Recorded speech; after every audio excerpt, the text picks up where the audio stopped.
Genèse chapitre 13. Abram remonta d'Égypte vers le midi, lui, sa femme et tout ce qui lui appartenait, et Lot avec lui. Abram était très riche en troupeaux, en argent et en or. Il dirigea ses marches du midi jusqu'à Béthel, jusqu'au lieu où était sa tente, au commencement, entre Béthel et Haï, au lieu où était l'autel qu'il avait fait précédemment. Et là, Abram invoqua le nom de l'Éternel.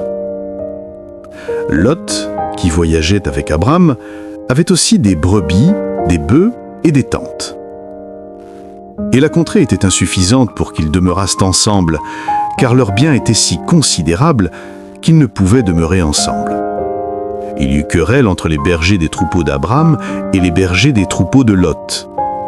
Les Cananéens et les Phéréziens habitaient alors dans le pays. Abram dit à Lot, « Qu'il n'y ait point, je te prie, de dispute entre moi et toi, ni entre mes bergers et tes bergers, car nous sommes frères. Tout le pays n'est-il pas devant toi? Sépare-toi donc de moi. Si tu vas à gauche, j'irai à droite. Si tu vas à droite, j'irai à gauche. » Lot leva les yeux et vit toute la plaine du Jourdain qui était entièrement arrosée. Avant que l'Éternel eût détruit Sodome et Gomorrhe, c'était, jusqu'à Tsoar, comme un jardin de l'Éternel, comme le pays d'Égypte. Lot choisit pour lui toute la plaine du Jourdain, et il s'avança vers l'Orient. C'est ainsi qu'ils se séparèrent l'un de l'autre. Abram habita dans le pays de Canaan, et Lot habita dans les villes de la plaine, et dressa ses tentes jusqu'à Sodome.